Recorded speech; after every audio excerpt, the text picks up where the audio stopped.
Go. Dick Chibbles, can you hear me? All right. Right now we're here with Crazy Legs, Rocksteady crew as usual. And all right, Crazy, here it is. So basically, you know how b-boying has started to like get back to like how it's getting internationally known again. Like people from like Korea, Japan, like Russia, Africa, even in Europe, like they're all like starting to like get like hold of this like entire culture now. And like as you can tell, like some of these b-boying aspects are starting to turn into a little bit of sports, where it's like it's turning out to be like competitions only, and you only go there to make money, just to like win battles, and like it's starting to lose that social aspect a little bit. And you think like in the future, or like, you know, even like a year from now, you think this like this path of like going towards like sports aspect is going to continue, or is it going to be able to like combine with like the social aspect again? And like just your thoughts on that. Well, first of all, I don't know how long you've been involved with the scene or aware of what's going on internationally, but it's not like it's just becoming famous again. It's been like that for a while. There have been events that have been going on for years and years that are very well attended, thousands of people in many countries, and Korea's been on it, Japan's been on it, all of Europe, they've been on it for a long time. It's just that some scenes have a stronger moment than others. And the U.S. goes through its moments as well of having a high point, low point, whatever. And so just to cover that, and as far as the sport, hell no, it's not a sport. I mean, see, to make it a sport is almost kind of like to belittle the impact that it has culturally, because people forget that this was a voice of expression, not by choice, but by default, for people coming out of a really messed up social economic situation in the 70s. And this meant life for people. It wasn't about going out there and trying to create a sport. It was about having the opportunity to dance to music and freely and rock to the beat and be on point, get props from your peers for being able to do, you know, sometimes amazing and not sometimes stylized stuff like that is amazing in its own right. But when all the big moves didn't exist, it was really about, can you really dance? And the thing about it is that we're focusing on sport.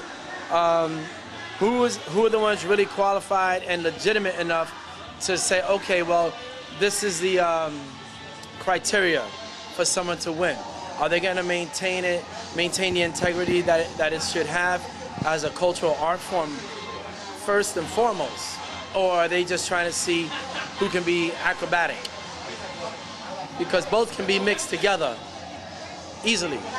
Well, not easily, but you know, they can be done with as long as you have the intention of doing it and the will to do it, and the respect for it as an art form. Because at the end of the day, the thing about it is that if you dance well into your 40s, like me, I'm 44, but because I learned how to dance, top rock, footwork, and all that stuff, I'm still able to rock right now. I don't have to do the acrobatic moves, and I can still catch a wreck.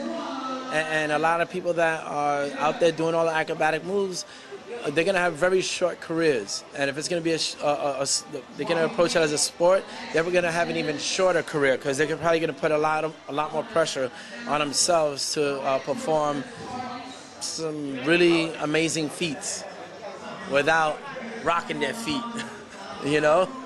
So I'm not down for the sport thing. Not really. It depends on what kind of criteria is being set and who's setting it. All right, since the next battle is about to start, so just clear it up. What I meant by when I said it's like turning into a sport and it's starting to get weird now, I meant by like the media coverage wise. It's starting to come back to that, like how like ABDC is starting to cover it more and stuff like that. That's what I meant. I didn't mean by like it's starting to get big again, as in like people are starting to notice it. You know, right. It's been around. I understand like it's been around. You know, right. I'm just saying like media is starting to cover it again. They're trying to like take advantage of it again. Like, but you know, the thing is that media has covered it. Maybe not always U.S. media, and whenever we do the Rocksteady anniversary, the media covers it. It's just that the media is going to go with the biggest name. You know, if we're looking at how ABDC is going at it, all right, they're fine, they're covering it. But at what cost? At the cost of raping these people for their talent for very little money, for taking ownership of their merchandising, for taking ownership of their group's name. So what's the compromise? You know, are they supporting it? You know, is their covering it really benefiting it? When it's just bringing people into it that are like, oh wow, I need to be a part of that.